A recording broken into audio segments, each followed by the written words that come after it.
গভীর সমুদ্র বন্দর। এবারও একখান গভীর তাৎপর্য আছে তো, একখান এখানে মাইনি আছে তো, এখানে সারা বাংলাদেশের চেহারা পাল্টে ফেলে, বদলে ফেলে। এই মহেশখালীর চেহারা বদলে ফেলে, কক্সবাজারের চেহারা পাল্টে ফেলে, সারা বাংলাদেশের চেহারা পাল্টে ফেলে। এখানে বারে বারে ব্যাগগুলোর বুঝাইতাম সে একদিন, তো যে সমুদ্র বন্দর কেন হইল, আর তো উপকূল সারা চট্টগ্রাম যারা একেবারে উত্তর পর্যন্ত, কুমিরা পর্যন্ত, এটা যে কোনো জায়গার মধ্যে বন্দর বানান যায়। এবং বন্দর হলে জায়গা ঠিক করে রেখে ইন্দি ওইলে এই কক্সবাজার আরো দক্ষিণোত্তর শুরু করি, পুরা জায়গা সারা বাংলাদেশের পক্ষত্তন পুরা জায়গা তোমার এই এলাকার জায়গা সম্পূর্ণ পরিবর্তন হয়েছে। ইয়ান হলে বহু রকমের চিন্তা ভাবনা করে, আরো তারা লোক বুঝিস যাতে তাড়াতাড়ি কাজকাজ শুরু করেছে। বহুত বছর ধরে ঘুরে সরকারের হাতত একবার ফেললে সহজে বাই নয়, এই ফেসর ফক্করের বদল করেছে বেয়াগুনের এবার ফেস খুঁজতে আসে কিন্তু বাইরে অন্য যায়। তুমি বাইর করি আর এখন ডলে কেনে খাম্মান শুরু করি দন যায় ওইলে তৈলে ব্যাগগুলো লাগে লাভ, দেশের লেগে লাভ, বিদেশের লেগে লাভ, ব্যাগগুলো লাভ। জিয়ান কইতাম আসছিলাম যে ধরো আর বাংলাদেশের বিরাট সমুদ্র পাইলাম, আর নেপালের মতো দেশের তখন সমুদ্র নাই, ইয়ান তার কোয়াল ভাঙা সমুদ্র নতাই দিয়ে তার দুনিয়ার লয় যোগাযোগ আর নতায় ট্রেন করি আর কত মাল্লা নিয়ে যাবে। সমুদ্র হলে আসল জায়গা, দুনিয়ার লয় ব্যবসা করেন বলে সমুদ্র লাগে। ভুটান লয় জায়গা নেই, সমুদ্র নাই। আর ভারতের যে 7 সিস্টার যে রাজ্যগুলি আছে ইটারেরও নেই, তারা বলতে আড়াতে আছে। তোমরা আর সমুদ্র ব্যবহার করো, আর ব্যবসা করো, তোমারও জীবন পাল্টে যাক, আর জীবন পাল্টে। এটারও রাজধানী তারা ছাড়া হইতো নাই ছাড়া। সেই কারণে কক্সবাজারের ভূমিকা বিরাট ভূমিকা। ইয়ান ক্যান করি গরম যাইব অনার মনে কি আছে জানি না, আর কথা হয়ে গেলে নয় অনার তো জানি বললে আসি এটা আর একটা লিস্টে দিয়ে হারা হারা কথা হইবেন। এই লিস্টিও দড়ি দড়ি একজন একজন এখন এটি ভোট দিলে মানুষ আছে, ব্যবসায়ী আছে, ছাত্র আছে, শিক্ষক আছে, উনির ব্যবসায়ী আছে, তারপরে এনজিওর প্রতিনিধি আছে, বহু রকম প্রতিষ্ঠান আছে। হনে হনে হইব একজন একজন শুরু করতে বলবে নাকি কেউ?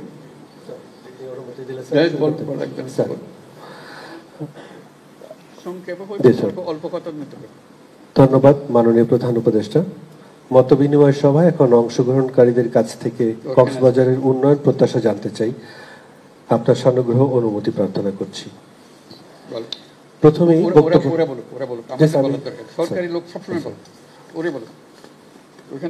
প্রথমেই অনুরোধ করছি নীলিমা আক্তার চৌধুরী, নারী উদ্যোক্তা। বিসমিল্লাহির রহমানির রহিম। আমি নীলিমা আক্তার চৌধুরী, প্রতিষ্ঠাতা ও প্রধান নির্বাহী অগ্রযাত্রা। অগ্রযাত্রা একটি জাতীয় এবং আন্তর্জাতিক পুরস্কারপ্রাপ্ত সংগঠন, যুব উন্নয়ন কর্তৃক অনুমোদিত। পর্যটন রাজধানী কক্সবাজার জেলার সকল নারীদের পক্ষ হতে আজকের এই বিশেষ দিনে মাননীয় প্রধান উপদেষ্টা মহোদয় এবং সম্মানিত সুধীবৃন্দকে আন্তরিক শুভেচ্ছা ও সালাম জানাচ্ছি। কক্সবাজার জেলা পর্যটন কেন্দ্র, অর্থনীতির কেন্দ্র, পর্যটনের একটা অংশ মাত্র। একদম পুরো জিনিস চিন্তা করবেন, শুধু ফাস্তান আর একটা হইবার সুযোগ দান। Thank you. কক্সবাজার জেলার নারীরা ঐতিহ্যগতভাবে রক্ষণশীল এবং স্রোতের বিপরীতে তাদের বেড়ে ওঠা, এবং আমরা সবসময় উপকূলে আছি এবং আমরা বিভিন্ন বাধা বিপত্তি অতিক্রম করে যুদ্ধ করে আমরা রুটি আহরণ করি। তবে নারী উদ্যোক্তাদের সম্পৃক্তকরণ, স্থানীয় পণ্যের ব্র্যান্ডিং, পরিবেশ বান্ধব পর্যটনের প্রসার কক্সবাজারকে উন্নত উদ্যোক্তা কেন্দ্র পরিণত করতে পারে। রোহিঙ্গা সংকটের কারণে অনেক চ্যালেঞ্জ আমরা ফেস করছি, যা দক্ষ ব্যবস্থাপনার মাধ্যমে ইতিবাচক পরিবর্তন করা সম্ভব। আমরা যদি মাননীয় প্রধান উপদেষ্টা মহোদয়ের 3-0 তথ্য শূন্য দারিদ্র্য, শূন্য বেকারত্ব এবং শূন্য নিট কার্বন নিঃসরণ বাস্তবায়ন করতে পারি, তাহলে কক্সবাজার তথা সারা বাংলাদেশকে সত্যিকার অর্থে সমৃদ্ধ অঞ্চলে পরিণত করা সম্ভব। এই লক্ষ্যে পৌঁছাতে আমাদের প্রয়োজন তারুণ্য শক্তি, আধুনিক প্রযুক্তি, সুশাসন এবং সামাজিক ব্যবসার সমন্বিত উদ্যোগ। আজকের এই বিশেষ দিনে মাননীয় প্রধান উপদেষ্টা মহোদয়ের কাছে আমার 5টি প্রস্তাব। 1. স্থানীয় অর্থনীতি ও খাদ্য নিরাপত্তা। প্রায় 45 লক্ষ স্থানীয় ও রোহিঙ্গা জনগোষ্ঠীর ব্যাপক চাহিদা পূরণের লক্ষ্যে এগ্রিকালচার, ফুড সিকিউরিটি এবং লাইভলিহুড প্রকল্প গ্রহণের অনুরোধ জানাচ্ছি এবং ব্লু ইকোনমি এর অপার সম্ভাবনার কাজে লাগিয়ে বিশেষ করে মৎস্য, শুটকি, মুক্তা আহরণ, সিউইড, লবণ শিল্পে নারীদের প্রশিক্ষণ উদ্যোক্তা হিসাবে গড়ে তুলে একটি আন্তর্জাতিক মানের ট্রেনিং একাডেমি ও স্পেশাল বিজনেস মডেলের প্রচলনের অনুরোধ করছি। 2. কক্সবাজার তথা সারা দেশের যুব ও নারী উদ্যোক্তাদের সাথে কক্সবাজারের পর্যটন খাতে অপার সম্ভাবনাকে কাজে লাগিয়ে এগিয়ে নিতে পর্যটন নগরী কক্সবাজারে আন্তর্জাতিক মানের মাল্টিফাংশনাল নারীবান্ধব ব্যবসা কেন্দ্র ও ডিসপ্লে সেন্টার স্থাপন করার জোর দাবি জানাচ্ছি। 3. আন্তর্জাতিক মানের কারিগরি প্রশিক্ষণ কেন্দ্র ও একটি নার্সিং কলেজের স্থাপন। কক্সবাজার সহ সারা দেশের যুব সমাজকে, বিশেষ করে বিদেশ গমনে ইচ্ছুক যুব ও নারী সমাজকে ভাষা দক্ষতা, উন্নত প্রশিক্ষণ প্রদানের মাধ্যমে বিদেশে কাজের জন্য উপযুক্ত করা এবং যুব ও নারীদের অর্থনৈতিক ও সামাজিকভাবে উন্নয়নের লক্ষ্যে হোস্টেল সুবিধা সম্বলিত একটি আন্তর্জাতিক মানের কারিগরি প্রশিক্ষণ কেন্দ্র এবং নার্সিং কলেজ স্থাপন করার জোর দাবি জানাচ্ছি। 4. নারী নেতৃত্বাধীন সংগঠন সহ লোকাল সংগঠনগুলোর তহবিল সংকট। বিশ্বব্যাপী ফান্ড সংকট রয়েছে। সম্প্রতি ইউএসএইডের ফান্ড সংকট, WFP এর রোহিঙ্গাদের সহায়তা কমানোর কারণে রোহিঙ্গা ক্যাম্পসমূহে ও স্থানীয় জনগোষ্ঠীর মাঝে বিভিন্ন ধরনের সমস্যা সৃষ্টি হয়েছে। অনেক আন্তর্জাতিক সংস্থা এই সকল সংকটের কারণে চলে যেতে বাধ্য হয়েছে। রোহিঙ্গা ও ক্যাম্পসমূহে স্থানীয় সংগঠন সমূহের ফান্ড পাওয়ার ক্ষেত্রে অগ্রাধিকার দেওয়ার জোর দাবি জানাচ্ছি, কেননা স্থানীয় সংগঠন সমূহ দাতা সংস্থাসমূহের সকল কমপ্লায়েন্স মেনে প্রকল্প বাস্তবায়ন করে আসছে এবং অপারেশন খরচ অত্যন্ত কম হয়। এই ফান্ড সংকটকালে আমরা প্রাপ্ত তহবিলের সঠিক ব্যবহার নিশ্চিত করতে পারব। আন্তর্জাতিক বন্ধুরা আমাদের তহবিল সংগ্রহ, রিপোর্টিং সহ টেকনিক্যাল সহায়তা প্রদান করবেন বলে আশা করছি। এই বিষয়ে মাননীয় প্রধান উপদেষ্টা মহোদয়ের সুদূর প্রসারী সিদ্ধান্ত কামনা করছি। 5. কক্সবাজারে একটি আন্তর্জাতিক মানের পর্যটন কেন্দ্র স্থাপন। কক্সবাজার তথা সারা দেশের পর্যটন শিল্পের বিকাশের লক্ষ্যে বাংলাদেশের সকল জাতিগোষ্ঠী যেমন নৃতাত্ত্বিক গোষ্ঠী, উপজাতি, কৃষ্টি, ঐতিহ্য, ইতিহাস, কালচার ইত্যাদি সমন্বয় এবং মোগল আমল হতে শুরু করে বর্তমান পরিবর্তিত বাংলাদেশের সকল ইতিহাস ও ঐতিহ্যকে বিশেষ করে বিশ্বের দরবারে তুলে ধরার জন্য প্রশান্ত মহাসাগরের হাওয়াই দ্বীপপুঞ্জ ও পলিনেশিয়ান কালচারের সেন্টারের আদলে কক্সবাজারে একটি আন্তর্জাতিক মানের পর্যটন কেন্দ্র স্থাপন করার মাননীয় প্রধান উপদেষ্টার কাছে সুদৃষ্টি কামনা করছি। সাম্প্রদায়িক বর্তমানে নারীদের সর্বস্তরে মর্যাদাপূর্ণ অবস্থান সহ সামাজিক ও রাষ্ট্রীয় নিরাপত্তা জোরদার করার দাবি জানাচ্ছি। ধন্যবাদ। ধন্যবাদ নীলিমা আক্তার আপনাকে। আমরা আরো অনেকের কথা শুনতে চাই। নীলিমা আক্তার, আপনি প্রায় 4 মিনিট সময় নিয়েছেন। দয়া করে একটু অন্যদের ক্ষেত্রে আমি একটু অনুরোধ করব, আপনারা সংক্ষিপ্তভাবে মূল উপস্থাপনাটি যদি করেন, মূল প্রস্তাবনাটা রাখেন, তাহলে সেটি আমাদের জন্য, সকলের জন্য অনেককে আমরা স্পেস দিতে পারবো। স্যার, এই পর্যায়ে আমি অনুরোধ করব প্রখ্যাত হোটেল ব্যবসায়ী জনাব আবুল কাশেম শিকদার এই অঞ্চলের উন্নয়ন প্রত্যাশা নিয়ে কথা বলবেন। সংক্ষিপ্ত এবং সুস্পষ্ট। মাইকটা ওয়ার্ক করছে না, মাইকটা বদলানো যাবে?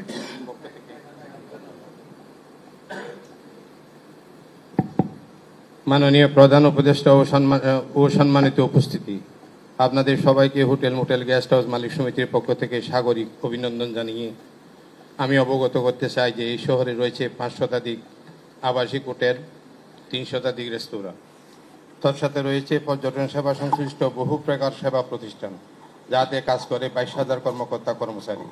হাজার কোটি টাকা বিনিয়োগে সৃষ্টি হয়েছে দেশবরেণ্য পর্যটন নগর। এই নগরীর উন্নয়নে আমাদের গর্বিত সুযোগ্য সামরিক বাহিনী নির্মিত মেরিন ড্রাইভ সড়কটি পর্যটন নগরীকে বিশ্বমানের মর্যাদা প্রদান করেছে। আমি এই শুভক্ষণে সামরিক বাহিনীকে ধন্যবাদ জ্ঞাপন করছি। সম্মানিত নেতৃবৃন্দ, আপনারা জানেন বিগত বছর সেপ্টেম্বর মাসে অতিবর্ষণে অপরিকল্পিত নগরায়নের ফলে জলবদ্ধতায় শহর প্রায় ডুবে গিয়েছিল। এই সময় মান্যবর জেলা প্রশাসক ও জিওসি কক্সবাজার মহোদয়ের যে তৎপরতা আমি দেখেছি তা সত্যিই প্রশংসনীয়। আমি তাদের প্রতি কৃতজ্ঞতা জানাচ্ছি। সম্প্রতি সময়ে জেলা প্রশাসক কর্তৃক ভ্রমণিকা সফটওয়্যার তৈরি করে প্রসারে পর্যটককে প্রথমবারের মতো তথ্য প্রযুক্তির সরকারি সংশ্লিষ্টতা নিশ্চিত করেছেন। আলস্য অবস্থায় পর্যটন শিল্পকে বিশ্বমানে রূপান্তর করার লক্ষ্যে বিশ্বের সাথে প্রতিযোগিতা করে আর্থিকভাবে উল্লেখযোগ্য অবদান রাখার সাথে আমি প্রধান উপদেষ্টা সহ উপস্থিত দায়িত্বশীলদের নিকট নিম্নোক্ত প্রস্তাব পেশ করছি। প্রস্তাবসমূহ: আন্তর্জাতিক মানের সমুদ্র সন্নিকটে আন্তর্জাতিক মানের একটি পাবলিক বিশ্ববিদ্যালয় নির্মাণ, আন্তর্জাতিক মানের হাসপাতাল নির্মাণ। 3. কক্সবাজার ও চট্টগ্রাম সড়কের সাইড লেন রূপান্তরণ করা। 4. পর্যটন কমিউনিটি পুলিশ গঠন করা। 5. পর্যটন নগরীকে নিয়ে বিশেষ মাস্টার প্ল্যান গঠন করা। সোনাদিয়া দ্বীপ ডে বিচ ঘোষণা করা। পর্যটন বিনিয়োগকারীদের সুদবিহীন ঋণ প্রদান করা। পর্যটনের কর্মকর্তা কর্মচারীদের আবাসন এলাকা সৃষ্টি করে তথা একটি প্রশিক্ষণ কেন্দ্র নির্মাণ করা। সবশেষে আমি অনুরোধ জানাবো একটি পর্যটন কমিশন গঠন করে দেওয়া। একটা পর্যটন কমিশন গঠন করে দেওয়া, এটা আমরা বারবার উচ্চারণ করছি। বিশেষ অবদান রাখার জন্য প্রধান উপদেষ্টা মহোদয়ের আমরা তৎক্ষণিক একটা সিদ্ধান্ত কামনা করছি। পরিশেষে এই চমৎকার সবাইকে বিশ্ববাসীর নানার বাড়ি, আমি আবার বলছি বিশ্ববাসীর নানার বাড়ি কক্সবাজার এর হোটেল মোটেল গেস্ট হাউস মালিক সমিতির পক্ষে ভ্রমণের আমন্ত্রণ জানিয়ে আমাদের খাল শ্রেষ্ঠ মহান পুরুষকে আবারও অভিবাদন জানিয়ে আমি শেষ করছি। ধন্যবাদ সবাইকে। আসসালামু আলাইকুম ওয়া রাহমাতুল্লাহ। ধন্যবাদ জনাব আবুল কাশেম শিকদার।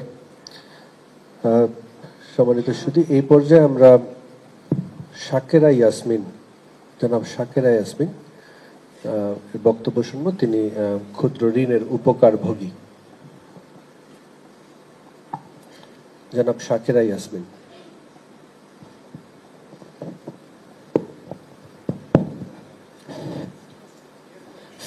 আসসালামু আলাইকুম। আমার নাম শাকেরা ইয়াসমিন।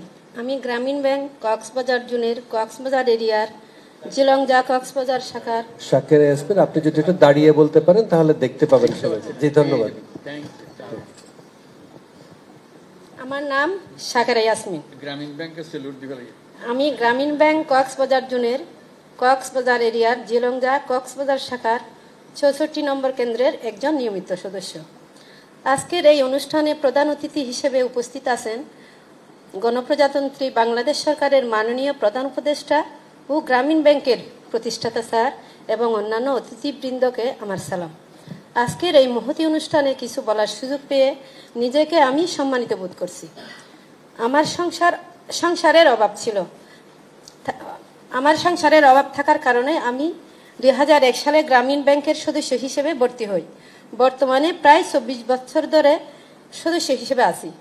সর্বপ্রথম 5,000 টাকা ঋণ নিয়ে আমার স্বামীর ঠিকাদারি ব্যবসার পাশাপাশি আমি নিজে কাপড়ের ব্যবসা শুরু করি। গ্রামীণ ব্যাংক থেকে পর্যায়ক্রমে ঋণ নিয়ে আমার স্বামীর ব্যবসার পুঁজি বৃদ্ধির পাশাপাশি আমার কাপড়ের ব্যবসা সম্প্রসারণ করি।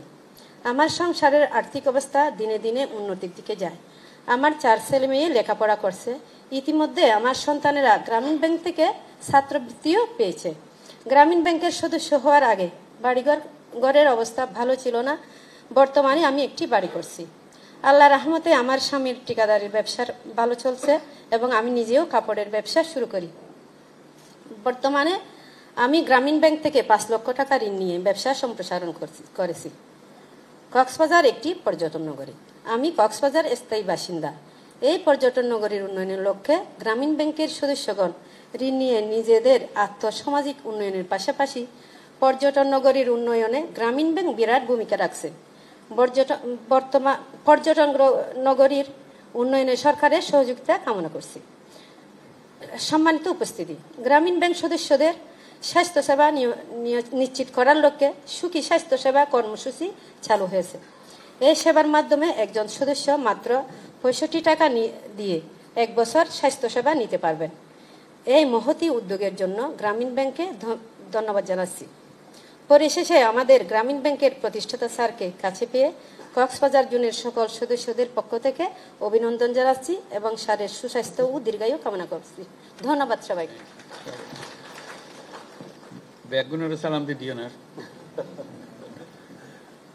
ধন্যবাদ শাকেরা ইয়াসমিন, আপনার এই অসাধারণ যে জার্নি, এই জার্নিটি সকলকে স্পর্শ করবে। ধন্যবাদ। মাননীয় উপদেষ্টা, আপনি জানেন বাংলাদেশের মোট লবণের 87% কক্সবাজার উৎপাদিত হয়। কক্সবাজার জেলা লবণ চাষীদের পক্ষ হতে বক্তব্য রাখবেন জনাব মোহাম্মদ শাহাবুদ্দিন।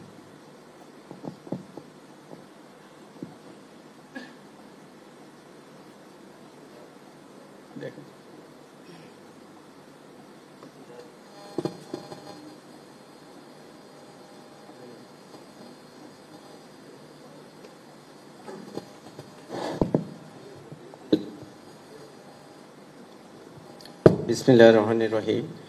মাননীয় প্রধান উপদেষ্টা, আসসালামু আলাইকুম। আমি মোহাম্মদ শাহাবুদ্দিন, সভাপতি লবণ চাষী কল্যাণ সমিতি। লবণ চাষীদের পক্ষ থেকে কক্সবাজারে আপনাকে স্বাগত। জুলাই আগস্ট মাসে ফেসিবাদী শক্তির বিরুদ্ধে প্রতিবাদে নিহত আহত বীরদের প্রতি আমাদের সশ্রদ্ধ কৃতজ্ঞতা। মাননীয় প্রধান উপদেষ্টা, লবণ আমাদের অত্যাবশ্যকীয় পণ্য। আত্মসামাজিক প্রেক্ষাপটে লবণ চাষীদের জীবনমান উন্নয়নে লবণ চাষী কল্যাণ সমিতি কাজ করে থাকে। বাংলাদেশের মোট লবণের 90% কক্সবাজার, 10% চট্টগ্রামের বাঁশখালীতে উৎপাদিত হয়। অত্র অঞ্চলে 70,000 একর জমিতে লক্ষাধিক লবণ চাষী এই শিল্পের সাথে জড়িত। এই শিল্পের উপর 30 লক্ষ মানুষ নির্ভরশীল। জাতীয় অর্থনীতিতে এই শিল্পের অবদান 35,000 কোটি টাকা। লবণ আমদানি বন্ধ করতে হবে, এই শিল্পকে রক্ষা করতে হবে, চাষীদের ন্যায্য মূল্য পেতে হবে, উদ্বৃত্ত লবণ রপ্তানি করতে হবে। এই বিষয়ে সরকারের সহযোগিতা করা আমাদের লক্ষ্য। আমাদের চাষীদের অক্লান্ত পরিশ্রমের ফলস্বরূপ বিগত মৌসুমে 63 বছরের ইতিহাসে সর্বোচ্চ লবণ উৎপাদন হয়েছিল, যা দেশের চাহিদা মিটিয়ে বিদেশে রপ্তানি করা সম্ভব ছিল, কিন্তু বিগত সরকার তা করেনি। চলতি মৌসুমে চাষিরা ন্যায্য মূল্য পাচ্ছে না। উৎপাদনের খরচ 350 টাকা হলেও বিক্রি করতেছে 200 থেকে 220 টাকায়। চাষিদের পক্ষ থেকে আমাদের কিছু ন্যায্য দাবি আপনার কাছে পেশ করছি। ন্যায্য মূল্য নিশ্চিতকরণ, জাতীয় লবণ নীতির আলোকে বাফার স্টক গড়ে তোলার মাধ্যমে প্রতি মৌসুমে উৎপাদিত লবণের ন্যায্য মূল্য নিশ্চিত করা হোক। এই লক্ষ্যে অবিলম্বে 2 লক্ষ মেট্রিক টন লবণ সরকারিভাবে ক্রয়ের ব্যবস্থা গ্রহণ করা যেতে পারে। উৎপাদন খরচ হ্রাস, সরকারি কার্যজমি অবৈধ দখলমুক্ত করে বিসিকের মাধ্যমে প্রান্তিক লবণ চাষীদের মাঝে বর্ত দিন, যাতে উৎপাদন খরচ কমানো যায়। দরিদ্র নিরসন, বর্ষা মৌসুমে লবণ চাষীদের অবসরকালীন সময়ে সরকারের খাদ্যবাদ্য কর্মসূচির আওতায় সহায়তা প্রদান করুন, যাতে চাষীরা দরিদ্র থেকে মুক্তি পেতে পারে। গুণগত মান উন্নয়ন, বিশ্বমানের লবণ উৎপাদনের জন্য কক্সবাজারে একটি লবণ গবেষণা ইনস্টিটিউট এবং প্রতি জেলায় উপজেলায় লবণ চাষী প্রশিক্ষণ কেন্দ্র স্থাপন জরুরি। শিল্পের বিকাশ, সম্ভাবনাময় লবণ শিল্পের সার্বিক উন্নয়নের জন্য একটি বাস্তবিক পূর্ণাঙ্গ লবণ বোর্ড গঠনের দাবি বহুদিনের। স্বয়ংসম্পূর্ণতা অর্জন ও রপ্তানি, লবণ আমদানি সম্পূর্ণরূপে বন্ধ করে উৎপাদিত লবণ, উদ্বৃত্ত লবণ রপ্তানির ব্যবস্থা করুন, যাতে জাতীয় অর্থনীতিতে এই শিল্পের অবদান আরও বৃদ্ধি পায়। এই দাবিগুলো পূরণ হলে লবণ চাষীরা তাদের ন্যায্য অধিকার ফিরে পাবে এবং এই শিল্পের অর্থনীতিতে গুরুত্বপূর্ণ ভূমিকা রাখতে সক্ষম হবে।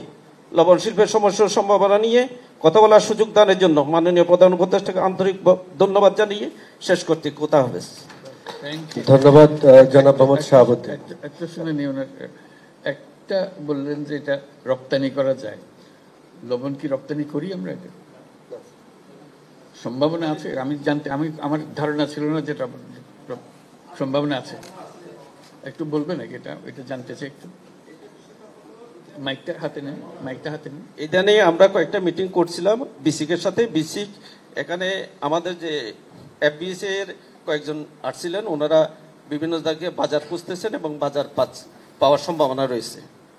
উদয় আলজেরিয়া কোন জায়গায় যেন রপ্তানির জন্য কথা বলতেছিল, এরকম একটা আমরা প্রস্তাবনা আসছিল আমাদের গত মিটিংয়ে। পর্যন্ত হয় নাই? না, এখনো হয় নাই স্যার, তবে সম্ভাবনা আছে স্যার, আমাদের পর্যাপ্ত মজুত আছে স্যার, এগুলোতে সম্ভব স্যার। কেউ কোনোদিন আগ্রহ করে এখানে আসছে যে আপনাদের লবণ বিক্রি করবেন কিনা? বিদেশি লোক আসছে, কেউ খোঁজ নিছে? স্যার সম্ভবত ওই যে এফবিসি এর মাধ্যমে খোঁজ নিছি জানার জন্য। এটা যদি হয় তাহলে এটা ছাড়া তো আমাদের রাস্তা নাই। জি স্যার। আমরা তো লবণ যা খাই তার বেশি তো আর খাওয়া সম্ভব না স্যার। আমরা সবাই চাচ্ছি যে লবণ কম খাওয়া। জি স্যার। এটা একটা স্বাস্থ্যের কারণে সবাইকে উৎসাহিত করা হচ্ছে লবণ কম করে খান, যাতে শরীর ভালো থাকে। কাজে আমাদের চেষ্টা হলো কমানো। কিন্তু আমাদের শক্তি আছে উৎপাদনের। তাহলে বাইরে যদি হয়, এটা তো মস্ত বড় একটা খবর হবে। এটা একটু দেখেন, আমাদেরকে যোগাযোগ করেন যে ব্যাপারে কোনো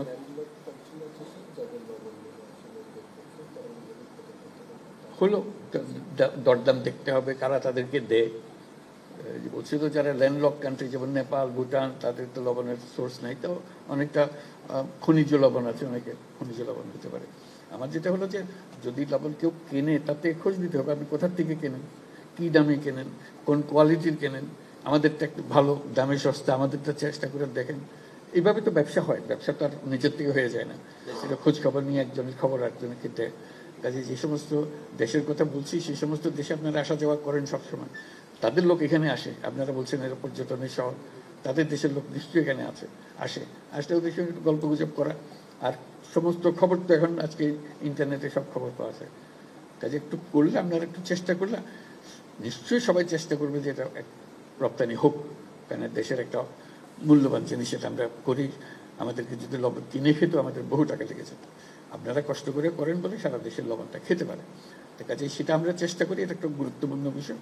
এটা আমরা কথাটা যেন হারিয়ে না যায়। যদি সম্ভাবনা থাকে আমাদের এটা গ্রহণ করতে হবে। আমার একটু খোঁজ খবর দিয়েছে লবণের ব্যাপারে, যেই হোক তুমি আমার একটু জানাবো, তোমার জানাতে খোঁজ খবর দিতে পারি। খুব গুরুত্বপূর্ণ একটা জিনিস। ধন্যবাদ স্যার। স্যার, উন্নয়ন সম্ভাবনা এবং পরিবেশ সংরক্ষণ কক্সবাজারের একটা অন্যতম চ্যালেঞ্জ। এবারে বক্তব্য রাখার জন্য অনুরোধ করছি স্যার কক্সবাজার জেলার শিক্ষার্থী জনাব জিমরান ইবনে সায়েক স্যার। তিনি এবছর গত বছর কপ সম্মেলনে অংশগ্রহণ করেছিলেন। জিমরান।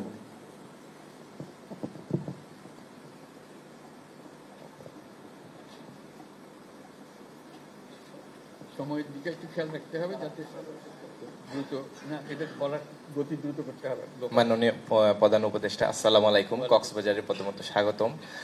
আমি জিমরান মোহাম্মদ সায়েক, কাজ করছি পরিবেশ জলবায়ু নিয়ে। বিগত বছর COP29 জাতিসংঘের জলবায়ু সম্মেলনে যাওয়ার সুযোগ হয়েছে। আমি যেহেতু পরিবেশ জলবায়ু নিয়ে কাজ করি, সো কক্সবাজার আসপেক্টে যদি আমি বলি পরিবেশ জলবায়ুর দিকে, আমাদের কক্সবাজারে কিন্তু এই যে ভাঙন, বেসিক্যালি উপকূলীয় যে ভাঙন, এটা সবচাইতে বেশি। এবং মহেশখালী কুতুবদিয়ার যে মানুষের যে কষ্টের যে লাগাব, এই যে সামনে কিন্তু আমাদের বর্ষাকালীন সময় আসবে, তাদের জন্য কিন্তু এই যে টেকসই যে বেড়িবাঁধ, এই টেকসই বেড়িবাঁধের সমস্যা কিন্তু এখনো সমাধান হয়ে ওঠেনি মাননীয় মহোদয়। আমরা চাই এই মানুষদের, যারা মহেশখালী কুতুবদিয়া এবং সোনাদিয়ার মতো যে প্রত্যন্ত অঞ্চলে মানুষ বসবাস করছে, তাদের জন্য টেকসই বেড়িবাঁধের এই সমস্যাটুকু সমাধান হয় এই সামনের বর্ষাকালীন সময়ে। পাশাপাশি আমরা যারা ইউথরা কাজ করছি পরিবেশ জলবায়ু নিয়ে, তাদের যাতে আরো স্কিল ডেভেলপ করা যায়, তাদের স্কিল লিডারশিপ বিল্ডিং, এই জায়গাতে যাতে আরো বেশি কাজ করা যায়, এটার আমার অনুরোধ থাকবে। পাশাপাশি আমাদের কক্সবাজারে কিন্তু অলরেডি রিনিউয়েবল এনার্জি সোর্সের অনেক কাজ চলতেছে। সো ওই জায়গা থেকে আরো রিনিউয়েবল এনার্জি এবং তরুণদের সম্পৃক্তকরণ এবং আমাদের যে ভ্যালু ইকোনমিটা আছে, এটাকে কিভাবে আমরা কাজে লাগাতে পারি, এটা আমার দৃষ্টিকোণ থাকবে। নিরাপদ দরিদ্রী সবুজ অরণ্য নিশ্চিত করবে দুর্যোগ তারণ। ধন্যবাদ মাননীয় প্রধান। অবশ্যই ধন্যবাদ। এখানে এক সময় উইন্ড এনার্জির কথা বলা হয়েছিল, এটার কি কোনো সম্ভাবনা আছে? মানে স্যার, আমাদের এখানে উইন্ড এনার্জি আছে স্যার, একটা প্রকল্প, 32টা উইন্ড মিল আছে স্যার। এখানে স্যার 50 মেগাওয়াট এখন স্যার ন্যাশনাল গ্রিডে কন্ট্রিবিউট হচ্ছে। এটা হলো ট্রায়াল বেসিসে, বড় আকারে করার কোনো সুযোগ আছে মনে হয় এখানে? বাংলাদেশের এর উত্তরে আর কোনো এরকম বায়ু প্রবাহ নাই, ব্যাগ নাই, যেটার কারণে আমরা এই বায়ু শক্তি পেতে পারি। কক্সবাজারে একটা সম্ভাবনা আছে। কক্সবাজার এবং এর থেকে দক্ষিণে আরো বেশি সম্ভাবনা। এটা যদি কারো কোনো অভিজ্ঞতা থাকে, যেহেতু তুমি জলবায়ু নিয়ে কাজ করো, একটু খোঁজ নাও, তাহলে এটার প্রতি আমাদের আকর্ষণ থাকবে। কী ধরনের নতুন প্রযুক্তি আছে সেটা ব্যবহার করা, কীভাবে করতে হয়। আর যেহেতু তুমি তরুণদের মধ্যে এইসব কাজ করছো, আরেকটা বিষয় হচ্ছিল আমাদের তারুণ্যের উৎসব হয়েছিল মাঝখান দিয়ে। এই ব্যাপারে তোমাদের কেউ কিছু করছিল নাকি? এখানে কেউ আছে যারা? জি স্যার, একজন বলবে স্যার, আপনি অনুমতি দিন। স্যার, তারুণ্যের উৎসব নিয়ে এবার আমি অনুরোধ করছি আমাদের শিক্ষার্থী সামিয়া জান্নাত আরিবা।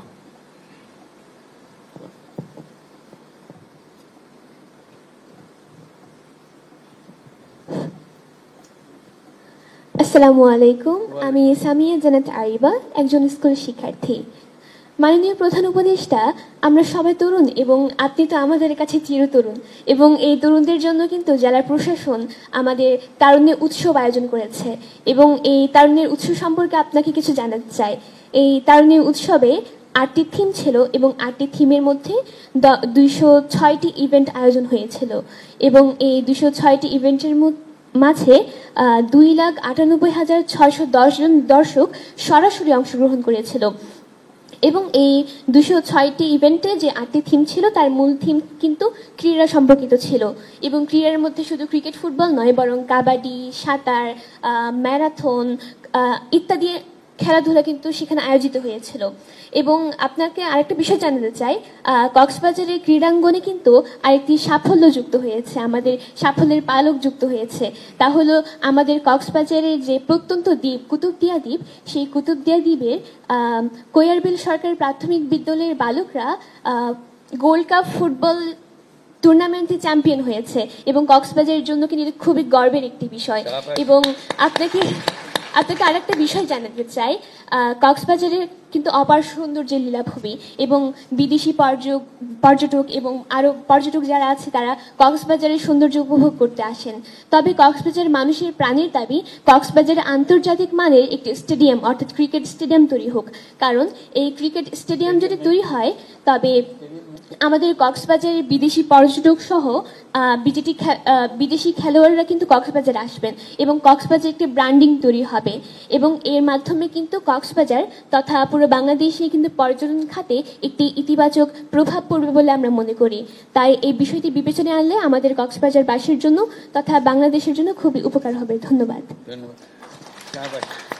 না, ভালো তোমরা এই কাজগুলো করার জন্য। আমাদের কাছে অনেকের অনুরোধ আসছে যে এই তারুণ্যের উৎসবটা চালু রাখাটা, বন্ধ না করা, যাতে আরও নানা রকমের খেলাধুলা, আরও নানা রকমের প্রতিযোগিতা ইত্যাদি হতে পারে। গল্প শিক্ষা প্রতিযোগিতা, খেলাধুলার প্রতিযোগিতা ছাড়াও গল্প লেখার প্রতিযোগিতা, গল্প বলার প্রতিযোগিতা, তারুণ্য যা যা পছন্দ করে, ডিজাইন প্রতিযোগিতা, ক্রিয়েটিভ আর্টস প্রতিযোগিতা ইত্যাদি, এগুলো করার জন্য। তো তোমরা মনে করলে আমরা সেটা চালু রাখবো, যাতে করে বাকি বছরের বাকি মাসগুলো যেগুলো আছে তার জন্য আমরা একটা প্রকল্প নিয়ে আসতে পারি। এই ব্যাপারে পরামর্শ থাকলে আমাদেরকে বলো, আমরা সেগুলো গ্রহণ করে সবাইকে জানিয়ে দেবো এইভাবে করতে পারি। প্রত্যেক জেলা নিজস্ব পদ্ধতিতে করবে, যাতে করে সবাই অংশগ্রহণের সুযোগ পায়, কেউ যেন বাদ করে না যায়, যে একজন এটা করে না বলে সে বাদ করে, কিন্তু সে আরেকটা কাজ করে, সেটাকে নিয়ে আমরা প্রতিযোগিতার মধ্যে যেতে পারি। এটা উৎসাহ দেওয়া, যে একজনের কৃতিত্ব দেখালে সবাই মিলে আমরা হাততালি দিই, উৎসাহ দেখাই, খুশি হই, এতে তার ভালো লাগে। তো সেই কাজটা যেন আমরা করতে পারি, এটা চালু রাখি। ধন্যবাদ। ধন্যবাদ স্যার। স্যার, আপনি সৃজনশীল কাজের কথা বলেন। আমরা স্যার জেলা প্রশাসন থেকে এবার তারুণ্যের উৎসবে 8টি থিম নিয়ে কাজ করেছি স্যার, এটা অন্যান্য জেলা থেকে ভিন্ন।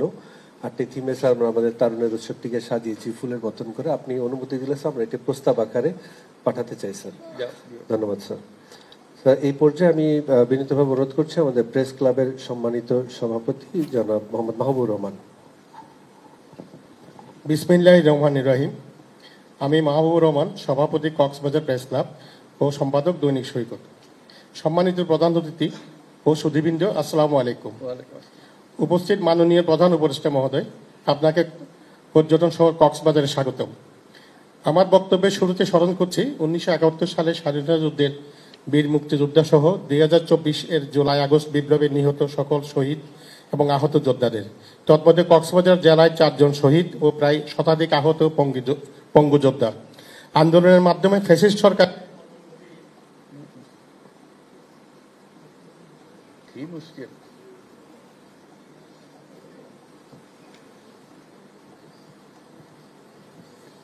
আন্দোলনের মাধ্যমে ফ্যাসিস্ট সরকারের পতন ঘটিয়ে বাংলাদেশের জনগণকে যারা মুক্ত পরিবেশ প্রদান করেছেন সেই সকল যোদ্ধাদের জানাই অভিনন্দন। কক্সবাজার জেলার পর্যটন ও উন্নয়ন সম্ভাবনা শীর্ষক মত বিনিময় সভায় আমি কয়েকজন সংবাদকর্মী হিসাবে পৃথিবীর দীর্ঘতম বালুকাময় সৈকত বেষ্টিত পর্যটন রাজধানী কক্সবাজারের উন্নয়নে আপনার বিবেচনার অনুরোধ জানিয়ে কয়েকটি প্রস্তাব প্রদান করছি, যা জেলার প্রায় 25 লক্ষাধিক জনগণের প্রত্যাশা। 1. বিগত 17 বছর পূর্বে স্থাপিত কক্সবাজার মেডিকেল কলেজের অসম্পূর্ণ কাজ সম্পন্নকরণ এবং কলেজ সংলগ্ন 500 শয্যা বিশিষ্ট স্বয়ংসম্পন্ন আধুনিক হাসপাতালের কাজ সত্ত্বর শুরু করা। মেডিকেল কলেজ চালু হলেও কিন্তু হাসপাতালটার কাজ শুরু হয়নি। দেশের দক্ষিণ জেলা কক্সবাজারে একটি বিজ্ঞান ও প্রযুক্তি বিষয়ক পাবলিক বিশ্ববিদ্যালয় প্রতিষ্ঠা করা। পর্যটন ও পরিবেশ বান্ধব শহর রক্ষাবাদ নির্মাণ এবং আরও অধিক পর্যটক আকর্ষণীয় স্পট ও বিনোদন কেন্দ্র স্থাপন এবং অর্থনৈতিকভাবে কাজ করার জন্য সুযোগ সুবিধা করে দেওয়া। উল্লেখ্য, কক্সবাজার পর্যটন কর্পোরেশনে 260 একরের মতো অব্যবহৃত জায়গা এখনো কক্সবাজার পড়ে আছে।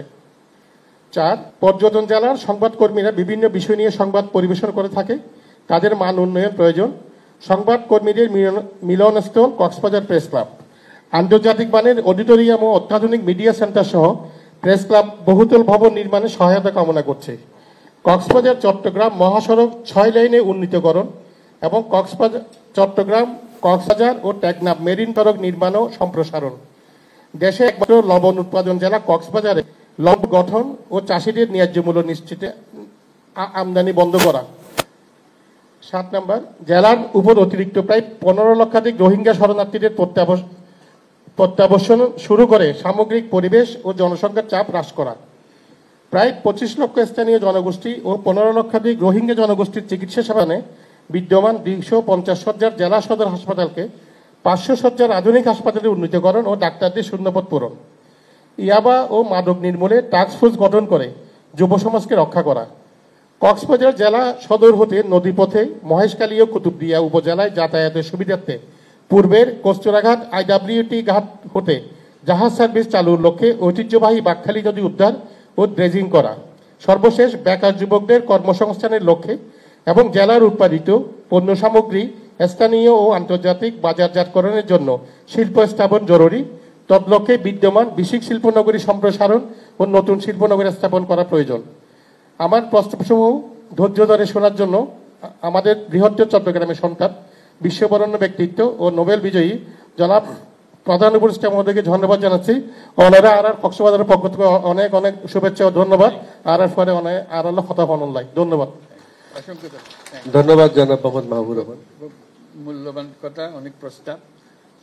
শুধু দৃষ্টি আকর্ষণ করার জন্য যে একটা অনেকগুলোর মধ্যে একটা যে হাসপাতালের কথা বললেন, যে হাসপাতালটা সব জায়গাতে হাসপাতাল দরকার, এতে কোনো সন্দেহ নাই।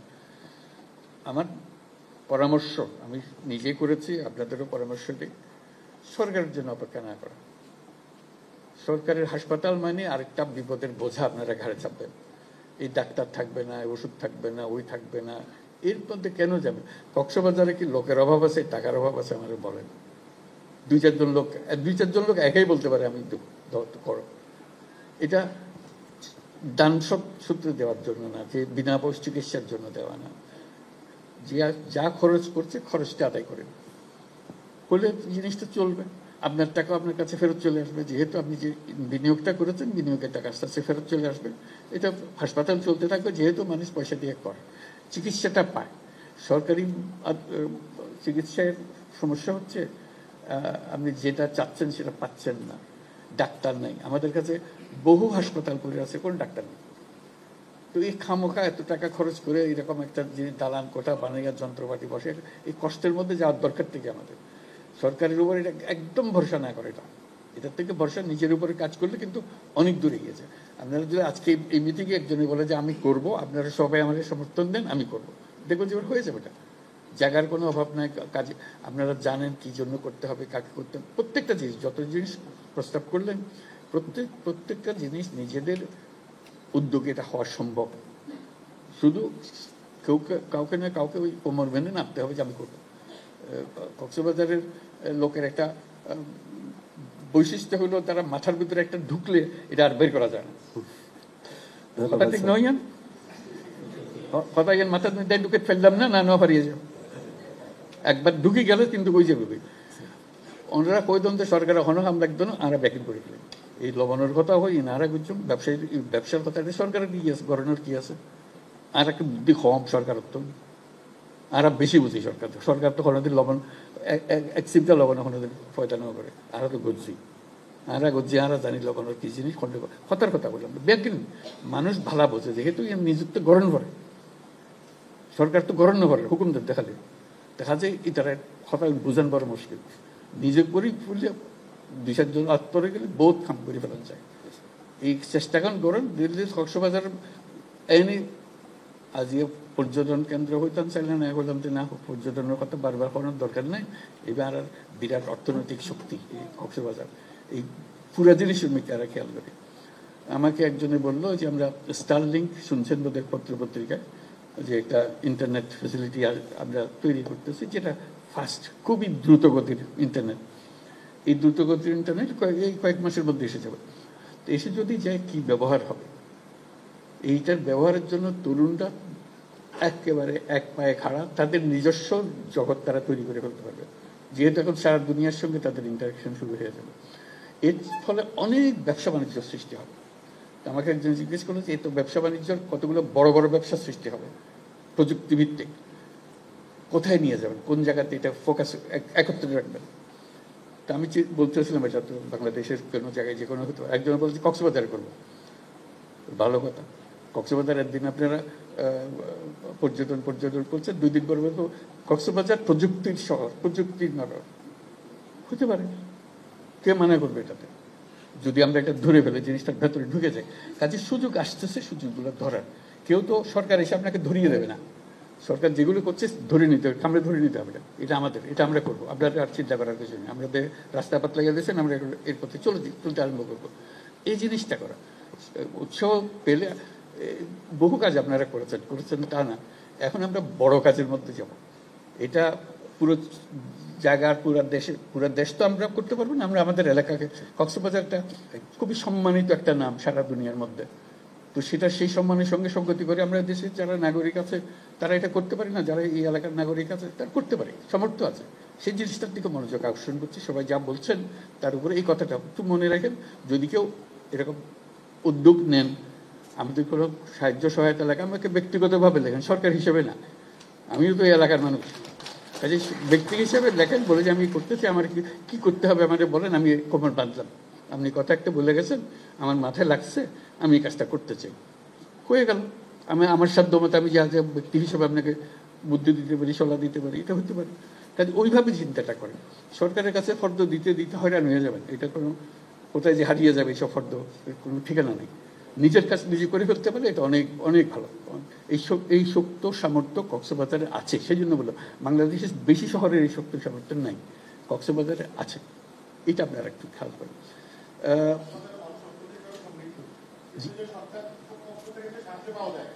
তাইলে কিন্তু কক্সবাজার লোকেরা কিন্তু সব এই আমি যে প্রস্তাবগুলো দিয়েছি এই প্রস্তাবগুলো কিন্তু এখানে করা যায়। এখানে মেশিন দিয়ে লবণ উৎপাদন করে এক্সপোর্ট করা যায়, হ্যাঁ আমরা করা যায়, আমরা পারি। কিন্তু আমরা অর্থনৈতিকভাবে সমৃদ্ধ হলেও আমরা অর্থনৈতিকভাবে কিন্তু আমরা উপর থেকে সহযোগিতা পাই না। আপনারা যদি সহযোগিতা করেন ইনশাআল্লাহ কক্সবাজারের ব্যবসায়ীরা কিন্তু এগিয়ে আসবে। সেই কথাটাই বলছি, সেই সহযোগিতা কি, যেখানে দরজাটা খুলে দেওয়া যাবে সেটা আজকে বলেন, আমারে বলেন, আমি তো সামনেই আছি। এই লবণ শিল্পের দরজা খুলতে হলে কি চাবিটা ঘুরাইতে হবে আমারে বলেন সরকারের পক্ষ থেকে, তাহলে আমি তার ধরে দিই, তুমি ঘুরাইতেছি না বলুক না, সামনে সরকারের কি করণীয় আপনি জানেন। লবণ কিভাবে উৎপাদন করতে হয়, কারা খায়, কি দামে খায়, কোথায় বিক্রি করা যায়, সব আপনি জানেন। সরকার আপনাকে কি করে দিবে, আপনি বলতে আমার কি করতে হবে, ব্যাংকের লোন নিয়ে দিতে হবে। সরকার তো ব্যাংকের লোন নিয়ে দেয় না, এটা ব্যবসা। তো আপনি যাবেন ব্যাংকের সঙ্গে দেন দরবার করবেন, ব্যাংক আপনাকে দেবে তার ব্যবসার জন্য, ব্যবসায় কাজ করবেন। সরকারি পর্যায়ে যে সহযোগিতা করা দরকার স্যার, সরকারি পর্যায়ে যে সহযোগিতা করা দরকার। কে বলতেছেন একটু হাত উঠা, তো আপনি বলছেন। হ্যাঁ, সরকারি পর্যায়ে যে সহযোগিতা করা দরকার, এখানে পারমিশনের ব্যাপার আছে, অনেক রকম ইয়ের ব্যাপার। এই যে সহযোগিতাগুলো যদি করে অর্থনৈতিকভাবে কক্সবাজারে অনেক লোক এই ব্যবসাগুলো করতে পারে। তা এখন আমি চাইবো আপনি যেহেতু চিটাঙের মানুষ, অনজরে আরো যদি উৎসাহ দেন, ইনশাল্লাহ কক্সবাজারের মানুষ আগাইব। আর ক্ষুদ্র উৎসাহ দেব আইলাম। ধন্যবাদ ধন্যবাদ ধন্যবাদ। আর তুমি কি হইম বলে আর লেখন আর ফোন করন কথা কন দুইজনে গড়ি ফেলাইলি এটা আর কে থামাই ফেরত না তো। কাজে জিনিস কেন ধরন দরিয়ার একবার একজনে উৎসাহ দিলে দেখবে আর ওইটা কি হয়েছে আর তার বেশি হয়েছে। এই শুরু হয়ে গেল কাম। এই আনসার জানা। Thank you. পরবর্তীতে যে আমরা আরেকজনের কথা শুনবো স্যার। ধন্যবাদ স্যার। স্যার প্রত্যাশা তো অনেক স্যার, আপনাকে কাছে পেয়েছি আমরা, কিন্তু স্যার আসলে সময় আসলে কারোর জন্য অপেক্ষা করে না। আমরা এবার স্যার জনাব তানভীরুল মিরাজ রিপন, শিক্ষার্থী, তার কাছে শুনবো। স্যার তিনি কক্সবাজারের সন্তান, কিন্তু স্যার তিনি একই সাথে ইকোনমিস্ট পত্রিকার একজন ফ্রিল্যান্স রিপোর্টার। মাইক্রোফোন চাপতে পারে। তানভীরুল ইসলাম রিপন। ধন্যবাদ মাননীয় প্রধান উপদেষ্টা। আমি লন্ডনের the economist the Bangladesh begins again যে কভার স্টোরিটা করেছে সেটা আমি লিখেছি। তবে আজকে আমি কক্সবাজারের একজন মানুষ হিসেবে আপনার সাথে কথা বলতে এসেছি। সেটি হচ্ছে কি আমার ছোট্ট কয়েকটা রিকমেন্ডেশন আপনার জন্য। আমাদের কক্সবাজারের উখিয়া টেকনাফের মানুষগুলো তারা তাদের লাইভলিহুড শেয়ার করেছে প্রায় 10 লাখেরও অধিক রোহিঙ্গার সাথে। তাদের একটা স্বীকৃতি আসলে খুবই প্রয়োজন। তারা পৃথিবীর সবচেয়ে বেশি হিউম্যানিস্ট মানুষ হিসেবে তাদের হৃদয় খুলে দিয়েছে। এটি যেমন আমার একটা আপনার কাছে আবদার। আরেকটি বিষয় হচ্ছে কি আমাদের এখানে পর্যটনের কথা আমরা বলছি, কিন্তু আমাদের শিক্ষিত জনগোষ্ঠীর দরকার। আপনি বলছেন আমাদের মেরিটাইমটা স্টিল আনটাচ রয়ে গেছে, আনএক্সপ্লোর্ড রয়ে গেছে। আমাদের ওখানে বায়োডাইভার্সিটি আনএক্সপ্লোর্ড রয়ে গেছে। সেগুলো আমাদের ভীষণ রকম জানা প্রয়োজন, যেহেতু আমাদের বাংলাদেশ পৃথিবীর সাথে এগিয়ে যাচ্ছে। আমাদের পাশে একটা ওয়ার ফিল্ড তৈরি হচ্ছে, প্রবাবল ওয়ার ফিল্ড। সেটার জন্য আমাদের রিসার্চের দরকার আছে। সেজন্য আমাদের রিসার্চ ফোকাস একটা ইউনিভার্সিটি খুবই প্রয়োজন। আরেকটি বিষয় আমাদের যেটা প্রয়োজন সেটা হচ্ছে কি আমাদের এখানে সিভিল যেটা হয় একটা হিউম্যান রাইটসের জায়গা থেকে আমরা আমাদের এখানে নিশ্চয়ই একটা স্পেশাল জায়গা। সেহেতু অনেক সময় মাদক কারবারিরা বিভিন্নভাবে ব্যবসা করার চেষ্টা করে, ধান্দা নেওয়ার চেষ্টা করে। সেহেতু অনেক সিভিলিয়ান এখানে তাদের ফ্রিডম অফ মুভমেন্টের যে জায়গা মারাত্মকভাবে ব্যাহত হয়। আমি জানি তারা অনেক কঠিন জায়গা থেকে কাজ করছেন, কিন্তু আমাদের এখানকার যে সিভিলিয়ান আছে তাদের প্রতি যেন একটু সিকিউরিটি মডেলটা অন্যভাবে ভাবা যায়। এটা একটা ব্যবসা। আর একটা সর্বশেষ প্রস্তাবনা, সেটা হচ্ছে জেনোফোবিয়া কি তৈরি করে। যেহেতু আমাদের এখানে কিছু গেস্ট রয়েছে, সেহেতু আমাদের এখানে জেনোফোবিয়াটা যেন তৈরি না হয়, সেজন্য আমাদের কালচারাল ট্যুরিজম যেমন প্রয়োজন, পাশাপাশি আমাদের বোথ কমিউনিটিস কালচারাল জায়গাটা যেন একটু স্ট্রংলি মেনটেন করা হয়। আমি সেটুকুই আপনার কাছে অনুরোধ করবো। ধন্যবাদ সকলকে। Thank you. ধন্যবাদ। একটা জিনিস জানার জন্য যে রোহিঙ্গার ব্যাপারে একটা তো হলো যারা তাদের সাহায্য করেছে, তাদের স্বীকৃতি দেওয়া, সেটার কথা বললাম। এমনি রোহিঙ্গা যে এখানে কক্সবাজারে বা উখিয়াতে এতদিন ধরে আছে, এইটার ব্যাপারে আপনাদের নিজস্ব মতামত কি? তাদের কি ভবিষ্যৎ কি বলে মনে করেন? কি বলবেন নাকি একটু? তুমি বলো, যেহেতু তুমি রোহিঙ্গাদের নিয়ে কাজ করছো।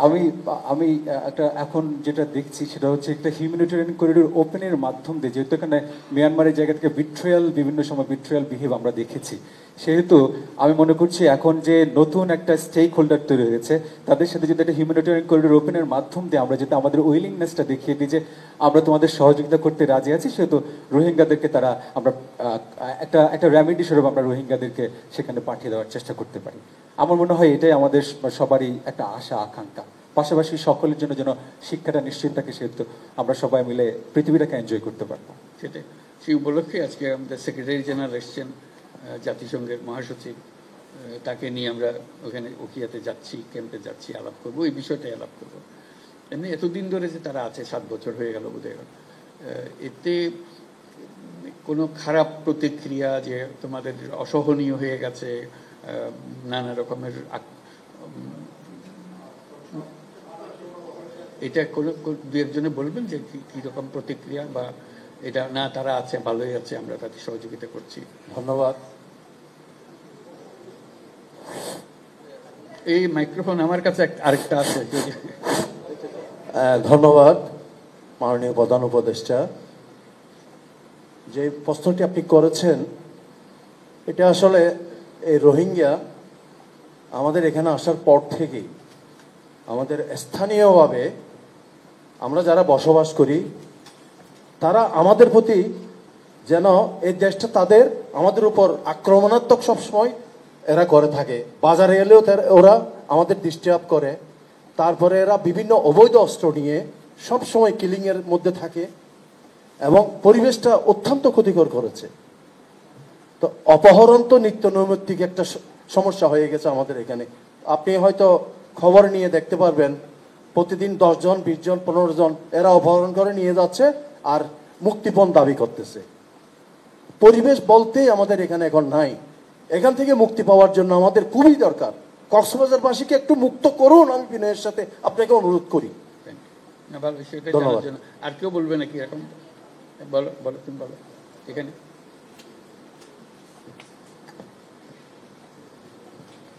মাননীয় উপদেষ্টা, প্রধান উপদেষ্টা, আমি যে কথাটা বলতে চাচ্ছি যে রোহিঙ্গা ক্রাইসিসটা কিন্তু বাংলাদেশে 3 দশক ধরে চলছে এবং এটাকে কিন্তু ন্যারেটিভটা এরকম যে এটা 2017 থেকে 7 বছরের, সেটা কিন্তু না। এটা আমাদের একটা 3 দশকের মানবিক একটা চ্যালেঞ্জ এবং এটা এখন এমন একটা পর্যায়ে এসে দাঁড়িয়েছে যেখানে শুধুমাত্র লাইফ সেভিং হয়তো ইন্টারভেনশনটা সাপোর্ট দেওয়া যাচ্ছে।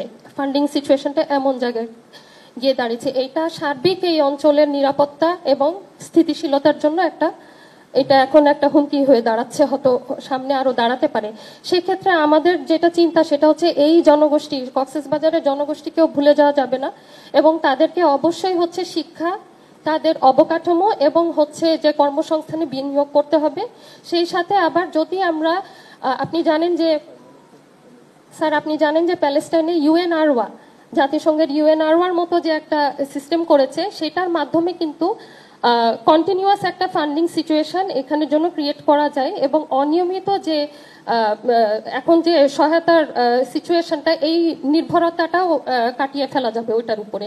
তো এখানে যদি UNRWAর মতো একটা সিস্টেম চিন্তা করা যায় এবং শুধু লাইফ সেভিং না, বাট হচ্ছে যে তাদের জন্য উন্নয়ন চাহিদা চিন্তা করে রোহিঙ্গাদের জন্য, আবার একই সাথে লোকাল ইকোনমিতে যেন কোনোভাবে কম্পিটিশন না হয়, সেটা না করে স্থানীয় জনগোষ্ঠীর জন্য আরো বিনিয়োগ করতে হবে। এইটুকুই বলা ছিল স্যার। Thank you. ধন্যবাদ। ধন্যবাদ। আরেকজন কেউ বলবেন রোহিঙ্গার উপরে? আরেকজন লাস্ট। রোহিঙ্গা, আসসালামু আলাইকুম। বলে mic mic mic mic mic একটু করে যদি স্যার বলতাম। আমরা একজনের কাছ থেকে শুনবো, কিন্তু আসলে সময়ের সংক্ষিপ্ততা আছে স্যার, এরপর আবার আরেকটা জায়গায় যেতে হবে, ওখানে আবার খুব টাইম বাউন্ড। দয়া করে যিনি বলবেন 1 মিনিটের মধ্যে শেষ। 60 সেকেন্ড। বলেন বলেন বলেন। এনআইডি করতে পারছি না, পাসপোর্ট করতে পারছি না। মাইক্রোফোনটা তো মানে আমাদের কক্সবাজার জেলা এবং চট্টগ্রাম নিয়ে কিছু উপজেলা নিয়ে আমাদের এই কার্যক্রম বন্ধ। তাইলে স্যার এখন এই যে আমরা তো স্যার আমি বাংলাদেশের জন্মগত, কিন্তু আমি স্যার আমি এনআইডি পাবো না। একটু পরিষ্কার করে নিই কথাটা। এরা কি পাসপোর্ট করতে পারছে না? এটা কি অর্থটা কি? জন্মসনদ তো এখন বন্ধ। হ্যাঁ, আমরা এই যে কক্সবাজার জেলা এবং চট্টগ্রামের কয়েকটা উপজেলা নিয়ে জন্ম নিবন্ধন প্রক্রিয়া স্যার আমাদের এখানে স্লো। কেননা স্যার বন্ধ না স্যার, আমাদের স্যার অনেকগুলো বিষয় স্যার নজর দিতে হয়। কেননা স্যার এখানে অনেক সময় রোহিঙ্গা জনগোষ্ঠীর পুরুষদের সাথে নারীদের, লোকাল নারীদের বিয়ে, কিংবা রোহিঙ্গা জনগোষ্ঠীর নারীদের সাথে লোকাল পুরুষদের বিয়ে হয়েছে স্যার। সেক্ষেত্রে সন্তানের জন্ম নিবন্ধন করার ক্ষেত্রে এক ধরনের জটিলতা আছে স্যার। তারপর স্যার পাসপোর্ট প্রদানের ক্ষেত্রেও স্যার এগুলো অনেক বেশি ভেরিফিকেশন করে আমাদেরকে দিতে হয় স্যার। আমাদের প্রক্রিয়া কোনোটাই বন্ধ না স্যার, আমাদের স্যার প্রক্রিয়া চালু আছে স্যার। আমি একটু তথ্য দিতে চাই স্যার। অক্টোবর মাসে আমাদের সারা বাংলাদেশে আমাদের অবস্থান ছিল স্যার 63তম জন্ম নিবন্ধনে স্যার। আপনি বিশেষ একটি তাগাদা দিয়েছিলেন স্যার।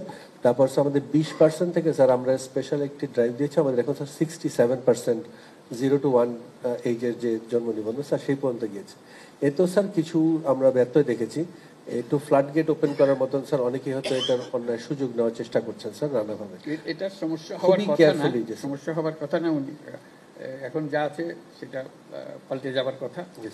এটা হলো রোহিঙ্গা ক্যাম্পে যারা থাকে তাদের সবার বায়োমেট্রিক্স আছে, 10 আঙ্গুলের ছাপ আছে। আর আমরা যখন এনআইডি নিতে চাই আমাদেরও বায়োমেট্রিক্স দিতে হয়, আঙ্গুলের ছাপ দিতে হয়। কিন্তু তাদের খবর তাদের কাছে, আমাদের খবর আমাদের কাছে, দুটো মিলে নাই। আমি চিল্লাচিল্লি করতেছি, দুটো মিলাচ্ছে না কেন? যে এখানে কেউ আসলে যদি দাবি করে যে আমি বাংলাদেশে জন্মগ্রহণ করেছি, ওইটা আঙ্গুল দিয়ে টিপ দিলে দেখা যাবে যে তার রোহিঙ্গা ক্যাম্পে তার রেজিস্ট্রেশন আছে, পুরো হয়ে গেছে, ওখানেই শেষ। আর তার অগ্রসর হওয়ার কথা নাই। যেটার ভয়ে সেটার কাণ্ডটা হচ্ছে, ভয় পাচ্ছে যে রোহিঙ্গারা সব বাংলাদেশি পাসপোর্ট করে চলে যাবে, নানা দেশে চলে যাবে বা আমাদের উপরে নানা দাবি দাবা নিয়ে আসবে ইত্যাদির জন্য।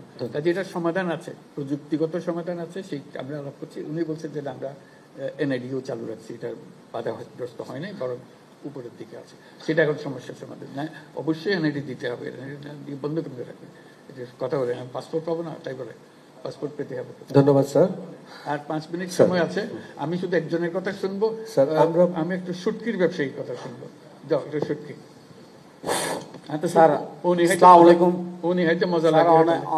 চট্টগ্রামের ফোন আর অহংকার অনেক যখন নোবেল বিজয় করছেন এই হইতে আর মনোগরের দিকে আর চট্টগ্রামের মানুষের অদম্য শক্তি লই অনেক বিশ্বর দরবারের মাঝে শুধু বাংলাদেশ নয়, চট্টগ্রাম নয়, বাংলাদেশের অনেক উজ্জীবিত করছেন, আলোকিত করছেন। স্যার একজন শুটকি ব্যবসায়ী এবং মাছ ধরার টলার ব্যবসায়ী, আইন নাজির একটা ঘর এডে অনর 250 একর জমির উড়ে দক্ষিণ এশিয়ার সর্ববৃহৎ শুটকি মহল অবস্থিত। স্যার আর বিভিন্ন দেশের মধ্যে শুটকি রফতানি করি, অর্গানিক শুটকি, এবং বাংলাদেশের চাহিদা পূরণ করি। স্যার অনরে জিয়ান আর একটা দাবি আছে ছোড়ো ইয়ান অনরাই উপস্থাপন করছম। ইয়ান হইতে স্যার আরা 1985 সালেতে কক্সবাজার পৌরসভার 1 নম্বর ওয়ার্ড বসবাস করি। এটা আরা 21 সান জামে মসজিদ আছি, 19 সান কবরস্থান আছি, এবং অনর 8টান প্রাইমারি স্কুল আছি, 3টান হাই স্কুল আছে। স্যার তো স্যার এই বিমানবন্দরের সম্প্রসারণ এবং আর বিমান বাহিনীর যে কাঠের জন্য জমি দরকার, এই জমিলাই বলে আর কিছু জায়গা 2008 সালত উচ্ছেদ হয়ে এরপর এখনো কিছু জায়গা এয়ারপোর্ট দরকার যে আন্তর্জাতিক সার্টিফিকেট লাই। তো স্যার আর জায়গায় দিম এয়ারপোর্ট তো যেদূর লাগে তো লইব, সিভিল এভিয়েশন তো যেদূর লাগে তাও লইব। স্যার বাকি জায়গা কেন তারা 12,000 বুড়ার আছি। স্যার আর একটু আল্লাহর অবস্থা অনে আর যে 40 বছর ধরে অস্থায়ীভাবে স্যার যে সরকার এই আর ব্যবহার করে দেয় হয়তো আর বুটটা তোমার স্থায়ী দিম, কিন্তু না দে স্যার অনসার দয়া করি আর সিরাঙর ফুয়া হিসেবে আর এই আকুতি গান অন রক্ষা করিবান আর স্যার এটা রাখি এই সম্পূর্ণ উন্নয়ন সম্ভব। অনসার দয়া করে অনার হাসা আর 6,500 মানুষের আকুতি জানায় অনসার এই সিদ্ধান্ত গান আর স্থায়ী সমাধান করে দি। যারা আর আসি বিমানবন্দরও হইব আর এয়ারপোর্টর বিমান বাহিনীর গাঁঠি হইব আরও তাইকুম স্যার আল্লাহ দিলে সভ্যতার সহিত মিলেমিশি আর তুচ্ছাদ করে দিলে স্যার আর বাংলাদেশের বুঝ হয়ে যাইবই, কারণ এটা জীবন জীবিকা একসাথে। শুটকি মহল নষ্ট হয়ে যাবে স্যার, ন্যাচারাল শুটকি মহল। আর ডিসি স্যার অত্যন্ত ভালো, অত্যন্ত জনবান্ধব একজন। সেদিন আর ডিসি মহোদয় স্যার এটা গিল পুরা এলাকা পরিদর্শন করছে। স্যার স্যার অনেক দৃষ্টি আকর্ষণ করি অনেক সময় স্বল্পতার কারণে বেশি সম্বোধন করি না পারি, তারপরও অনেক আগামীতেও বাংলাদেশের চট্টগ্রামের ফুয়ের সারা বিশ্বর মাঝে নিজেরে আলোকিত করিবান এই প্রত্যাশা রাখি। আয় আর সংক্ষিপ্ত হতা শেষ করলাম। আসসালামু আলাইকুম ওয়া রাহমাতুল্লাহ। এইখানে আমরা শেষ করি, যেহেতু আমাকে যেতে হবে, তার আগে যেটা করবো আমি ওইখানে চলে যাব, সবার সঙ্গে একটা ছবি তুলে তারপর চলে যাবো ওইখানে যাবো। একটু ফাইনাল রিমার্কস একটু সবাই একটু যার যার অবস্থানে থাকবেন, স্যার স্বয়ং আসবেন আপনাদের কাছে।